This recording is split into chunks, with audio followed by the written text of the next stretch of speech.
everyone. I am Dr. Meenakshi Ghadge. I am pulmonologist practicing since last 28 years. आज हम लोग हमारे फेफड़ों को तथा लंग्स को किस प्रकार से घर में बैठ के ताकतवर बना सकते हैं ये सीखेंगे।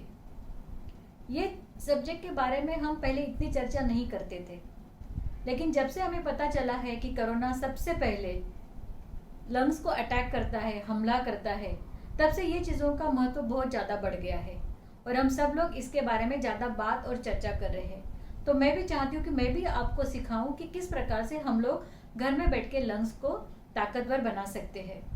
ज़िंदगी में ऐसा ही होता है, जब तक हम कोई प्रॉब्लम फेस नहीं करते तब तक उसका इम्पोर्टेंस हमें हमारी ज़िंदगी में समझ में नहीं आता। एनीवे, देखते हैं कि लंग्स हमारे शरीर में किस प्रकार से महत्व बना के रखते हैं। लंग्स तथा फेफड़ों का बेसिक काम यह है कि बाहर की हवा वो लेते हैं, उसमें से ऑक्सीजन निकाल के पूरे शरीर को देते हैं और जो बाय प्रोडक्ट कार्बन डाइऑक्साइड बनता है उसे बाहर फेंकते हैं। ये बहुत ही एक सिंपल सा काम लंग का मैंने आपको बताया है। अगर ऑक्सीजन की मात्रा बराबर परसेंटेज में अगर हमें शरीर में मिलती है तो हमारे लंग्स ठीक रहते हैं और बाकी के ऑर्गन्स भी ठीक रहते हैं। अगर क्रॉनिकली हमें ऑक्सीजन की मात्रा कम रही तो फेफड़ों के साथ साथ हमारे हार्ट, किडनी, ब्रेन इस पे भी असर होता है। इसीलिए लंग्स को ताकतवर रखना हमारे लिए बहुत ज़्यादा इम्पोर्टेंट है। ये देखा गया है कि लंग्स की कैपेसिटी एट रेस्ट 50% ही रहती है। उनकी कैपेसिटी बढ़ाने के लिए शरीर में ज़्यादातर ऑक्सीजन मिलने के लिए हमें उनको चैलेंज करना पड़ता है। अब लंग को कैसे चैलेंज करें?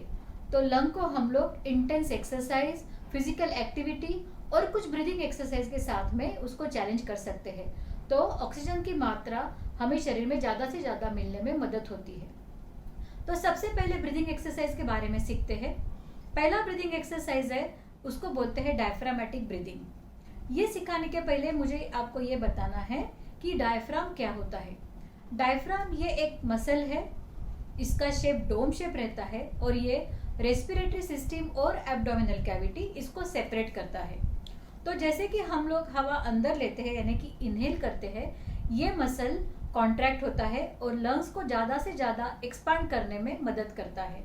जब हमें हवा एक्सेल करनी होती है तब ये मसल रिलैक्स होता है, लंग्स को पुश करता है और वो हवा एक्सेलेशन करने के लिए बाहर फेंकने में मदद करता है। तो अगर हम लोग ये मसल स्ट्रॉन्ग करते हैं तो नेचुरली हमारा ब्रीदिंग कैपेसिटी, लंग कैपेसिटी बढ़ने में हमें मदद होती है। तो देखते हैं कि अब ये डायफ्रामेटिक ब्रीदिंग किस प्रकार से किया जाता है। तो हमें डीप इनहेलेशन लेना है, डीप इनहेलेशन लेते ही जाना है और हमारे डायफ्राम को ज़्यादा से ज़्यादा हमें अंदर खींचने की कोशिश करना है। इससे डायफ्राम हमारा स्ट्रॉन्ग बनेगा। सेकंड टेक्निक है deep breathing with inspiration as well as expiration. तो हमें डीप इनहेलेशन लेना है और उतना ही डीप एक्सपिरेशन हमें करना है। इसके साथ साथ आप काउंट ब्रीदिंग भी कर सकते हैं, यानी अगर आप इनहेल करते हैं एट द काउंट ऑफ 5, जैसे कि 1, 2, 3, 4, 5 आपने इनहेलेशन लिया, इतने समय तक उतना ही समय आप एक्सेल करिए हवा, तो इसको बोलते हैं काउंट ब्रीदिंग। ये इसका कैपेसिटी आप धीरे धीरे बढ़ा सकते हैं, 5 से 7, 7 से 10 आप लेके जा सकते हैं। एट द एंड अगर आप इनहेल करते हैं 5 काउंट पे और एक्सेल करते हैं एट द काउंट ऑफ 10, ये हमारी लंग कैपेसिटी सबसे अच्छा करने में मदद करता है। अब हमारा जो डायफ्राम मसल होता है उसको स्ट्रॉन्ग करने के लिए कुछ चीज़ों का हमें ख्याल रखना चाहिए कि जैसे कि हम जब बैठते हैं तो we have to sit upright, तो लंग को एक्सपांड होने में बराबर जगह मिलती है।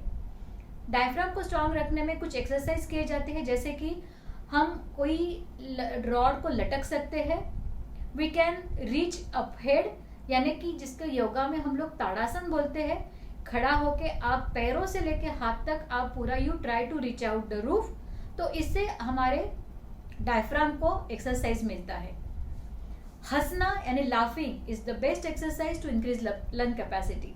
आपको यह सुन के आश्चर्य होगा, लेकिन यस, लाफिंग से हमारे एब्डोमिनल मसल स्ट्रांग होते हैं और इसके साथ साथ हमारी लंग कैपेसिटी भी बढ़ जाती है। एक और टेक्निक है जो मैं आपको केयरफुली करना चाहती हूँ, बताना चाहती हूँ कि आप उसे केयरफुली करें। आप एक स्टेबल चेयर पे बैठ के आप पीछे झुक जाइए, keep your chest upright upward, और आप इनहेल करके उसे एक्सपांड करने की कोशिश कीजिए। इससे लंग एक्सपांशन होने में हमें बहुत ज़्यादा मदद होती है। तो ये सारी चीज़ों से हमारे ब्रीदिंग टेक्निक्स जो है वो अच्छे हो जाते हैं और oxygenation of lung becomes better. Last but not the least, as a Indian I am very proud कि प्राणायाम जैसी चीज़ें हमारे देश में मौजूद है और मैं ये चाहती हूँ कि हम सब लोग प्राणायाम सीखें।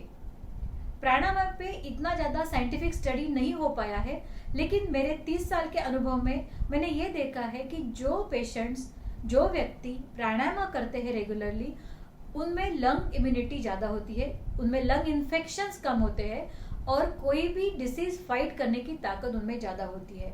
तो ये हम लोग कभी भी हमारे अलग अलग सोर्सेस के थ्रू सीख सकते हैं। Second exercise which is very important is a cardio like aerobic exercises, जिसमें आप रनिंग, जॉगिंग, स्विमिंग, साइकिलिंग ये सारी चीज़ें कर सकते हैं। तो इसके साथ साथ आपका लंग कैपेसिटी भी बढ़ता है और आपका ऑक्सीजनेशन भी अच्छी तरह से हो सकता है। जब आप एक्सरसाइज करते हैं तो लंग स्ट्रांग होने के साथ साथ आपको एक हेल्दी हार्ट मिलता है, एक अच्छा बॉडी पोस्चर मिलता है, यू लुक वेरी गुड, और आपका मूड भी बहुत अच्छा होता है क्योंकि ये सारे एक्सरसाइज के बाद में आप हैप्पी हार्मोन सीक्रेट करते हैं and you feel very very happy. तो फ्रेंड्स, विद दिस एक्सरसाइज हम लोग हमारे लंग्स को घर बैठे बैठे ताकतवर बना सकते हैं और खुद को हेल्दी और हैप्पी रख सकते हैं। Thank you.